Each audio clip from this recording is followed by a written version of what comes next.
नमस्कार। बात करते हैं क्विक रिवीजन के अंतर्गत राजस्थान के अपवाह तंत्र की। और राजस्थान के अपवाह तंत्र को लेके हर बार एक प्रश्न जरूर पूछा जाता है, चाहे वह राजस्थान का कोई भी कंपटीशन क्यों नहीं हो। तो देखिए, अपवाह तंत्र में यदि हम बात करें तो सबसे पहले तो आपको यह क्लियर होना चाहिए कि राजस्थान में कितने प्रकार का अपवाह तंत्र है। तो राजस्थान भारत का एकमात्र ऐसा राज्य है जहां पर 3 प्रकार का अपवाह तंत्र है। यानी कि राजस्थान में कितने प्रकार का अपवाह तंत्र है? 3 प्रकार का। सबसे पहला है आंतरिक प्रवाह तंत्र, दूसरा है बंगाल की खाड़ी नदी तंत्र, और तीसरा है अरब सागरीय नदी तंत्र। यानी कि राजस्थान में 3 प्रकार का अपवाह तंत्र है। सबसे पहले बात करते हैं आंतरिक प्रवाह तंत्र की कि आंतरिक प्रवाह तंत्र क्या है, इसमें कौन कौन सी नदियां हैं और उनको लेके किस तरह से प्रश्न पूछे जा सकते हैं। तो देखिए, यदि हम बात करें आंतरिक प्रवाह तंत्र, आंतरिक प्रवाह तंत्र का मतलब है ऐसी नदियां जिनका उद्गम स्थल तो निश्चित होता है लेकिन समाप्ति स्थल निश्चित नहीं होता है। यानी कि यह राजस्थान और भारत के किसी भी क्षेत्र से निकल सकती है लेकिन कहां जाके समाप्त होगी यह निश्चित नहीं है। ऐसे नदी तंत्र को हम आंतरिक प्रवाह तंत्र के नाम से जानते हैं। राजस्थान भारत का एकमात्र ऐसा राज्य है जहां पर आंतरिक प्रवाह तंत्र की नदियां हैं। और आंतरिक प्रवाह तंत्र राजस्थान का सबसे बड़ा अपवाह तंत्र है। यह ध्यान रखना कि राजस्थान में 3 प्रकार के अपवाह तंत्र में सबसे बड़ा कौन सा है? आंतरिक प्रवाह तंत्र है, जो कि राजस्थान के कुल अपवाह तंत्र का लगभग 60% है। तो आपसे पूछा जाए कि राजस्थान का सबसे बड़ा अपवाह तंत्र कौन सा है? आंतरिक प्रवाह तंत्र। अब आंतरिक प्रवाह तंत्र की नदियों में कौन कौन सी आती है? तो देखिए, सबसे पहले आती है गग्गर नदी। अब गग्गर नदी को लेके क्या पूछा जाता है? एक तो इसका नाम द्रश्वती नदी, इसे ही प्राचीन सरस्वती नदी और मृत नदी कहते हैं। दूसरा, यह आंतरिक प्रवाह की सबसे लंबी नदी है। और तीसरा, गग्गर नदी के प्रवाह क्षेत्र को स्थानीय भाषा में क्या कहा जाता है? नाली कहा जाता है। यानी गग्गर नदी के पार्ट को क्या कहते हैं? नाली कहते हैं। और गग्गर नदी के किनारे जो है सिंधु घाटी सभ्यता, सिंधु घाटी सभ्यता के 2 स्थान मिले हैं। कौन कौन से हैं? एक कालीबंगा और दूसरा है रंगमहल। यह दोनों ही सिंधु घाटी सभ्यता, कांस्य युगीन सभ्यता के स्थल है जो कि गग्गर नदी के किनारे मिले हैं। और गग्गर नदी आंतरिक प्रवाह की राजस्थान की सबसे लंबी नदी है। और यह एकमात्र ऐसी नदी है जो शिवालिक से निकलती है, यानी कि हिमालय से निकलती हुई उत्तर से राजस्थान में क्या करती है? प्रवेश करती है। इसके बाद दूसरी नदी है, वह है कांतली नदी। कांतली नदी जो है यह पूर्णतः राजस्थान में बहने वाली आंतरिक प्रवाह की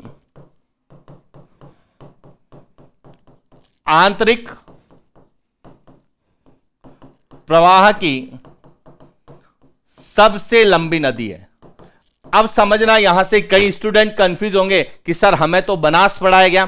तो बनास पूर्णतः राजस्थान में बहने वाली सबसे लंबी नदी है, लेकिन पूर्णतः राजस्थान में बहने वाली आंतरिक प्रवाह की नदी कौन सी है? तो वह कांतली नदी है। और कांतली नदी जहां जहां बहती है, यानी कांतली नदी का जो प्रवाह क्षेत्र है वह तोरावाटी कहलाता है। क्या कहलाता है? तोरावाटी। और यह कहां बहती है?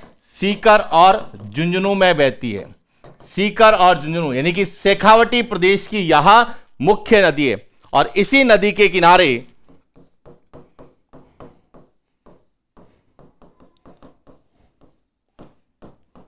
गणेश्वर सभ्यता की खोज की गई। और गणेश्वर सभ्यता ताम्र युगीन सभ्यता है, जिसे हम भारत में ताम्र युगीन सभ्यताओं की जननी कहते हैं। तो आपसे पूछा जा सकता है कि गणेश्वर सभ्यता की खोज किस जिले में की गई? तो सीकर में की गई। नीम का थाना क्षेत्र में। किस नदी के किनारे की गई? कांतली नदी के किनारे। और यह भारत में ताम्र युगीन सभ्यताओं की जननी मानी जाती है। क्लियर? इसके बाद तीसरी है काकनेय नदी। काकनेय नदी यह आंतरिक प्रवाह की सबसे छोटी नदी है, यह ध्यान रखना। आंतरिक प्रवाह की सबसे छोटी नदी है और यह जैसलमेर से निकलती है और जैसलमेर में ही समाप्त हो जाती है। और यह जैसलमेर में मीठे पानी की बुझ झील का क्या करती है, निर्माण करती है। इसके बाद अगली नदी है साबी नदी। साबी नदी यहां सेवर की पहाड़ियां, सेवर की पहाड़ियां जयपुर से निकलती है, यह ध्यान रखना। सेवर की पहाड़ियां जयपुर से निकलती हैं और जयपुर से निकलने के बाद यह अलवर में जाती है और यह अलवर जिले की मुख्य नदी है। और इस नदी के किनारे जो है जोधपुरिया, कुछ किताबों में जोधपुरा लिखा हुआ है, जो कि एक लोहा युगीन सभ्यता का स्थल है, वह इसी नदी के किनारे जयपुर में स्थित है। तो यह 4 नदियां आंतरिक प्रवाह तंत्र की। इसके अलावा कौन सी है, उन पे भी बात करते हैं। इसके अलावा है रूपनगढ़ नदी, जो कि मध्य अरावली, मध्य अरावली में सलेमाबाद, अजमेर से निकलती है और इसी नदी के किनारे जो है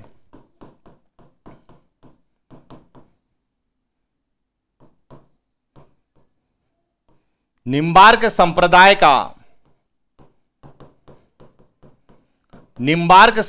का प्रमुख पीठ, जो कि सलेमाबाद, जिसका नया नाम कर दिया गया है निम्बार्काचार्य तीर्थ अजमेर, वह इसी रूपनगढ़ नदी के किनारे स्थित है। इसके बाद अगली नदी है रूपारेल। रूपारेल नदी यहां अलवर से निकलती है और भरतपुर जाती है। इसे रूपनारायण,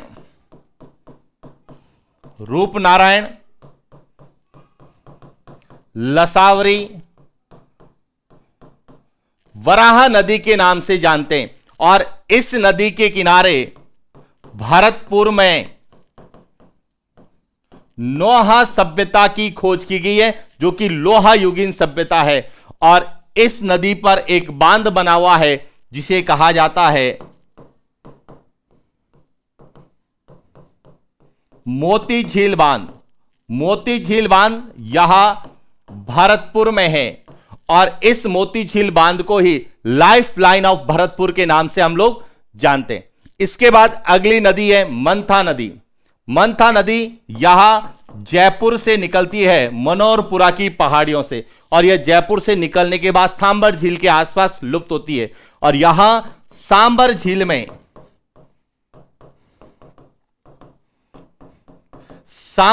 में सर्वाधिक लवणता ले जाने वाली जो है नदी है। इसके बाद है खंडेला और तुरतमती नदी। हालांकि वर्तमान में यह दोनों ही नदियां अस्तित्व में नहीं है और न ही इसके बारे में हमें कहीं ज्यादा विस्तृत जानकारी मिलती है, लेकिन आंतरिक प्रवाह तंत्र में जो है मंथा के बाद में खंडेला और तुरतमती नदी का नाम भी कई किताबों में उल्लेखित किया गया है, इसीलिए हम इन्हें जो है आंतरिक प्रवाह तंत्र के नाम से जानते हैं। तो इस तरह से आंतरिक प्रवाह तंत्र की यदि बात करें तो आंतरिक प्रवाह तंत्र वह अपवाह तंत्र जिसकी नदियों का उद्गम स्थल निश्चित होता है लेकिन समाप्ति स्थल निश्चित नहीं होता है, और ये नदियां निकलती हैं लेकिन कहां जाके समाप्त होती है यह निश्चित नहीं है। राजस्थान में आंतरिक प्रवाह तंत्र में मुख्यतः 7 नदियां आती हैं, लेकिन खंडेला और तुरतमती को भी शामिल किया जाता है, जिसमें सबसे लंबी नदी है गग्गर नदी, सबसे छोटी नदी है काकने नदी, और पूर्णतः राजस्थान में बहने वाली आंतरिक प्रवाह की सबसे लंबी नदी है कांतली नदी। और इन नदियों के किनारे किसी न किसी सभ्यता का या कोई न कोई प्रमुख स्थल है, इसीलिए यह एग्जाम में ज्यादा पूछी जाती है। और आंतरिक प्रवाह तंत्र एकमात्र ऐसा अपवाह तंत्र है जो केवल राजस्थान में। तो यह था आंतरिक प्रवाह तंत्र को लेकर क्विक रिवीजन। बात करेंगे नेक्स्ट क्लास में बंगाल की खाड़ी और अरब सागर के बारे में। तो आज के लिए इतना ही, मिलते हैं नेक्स्ट क्लास। Thank you.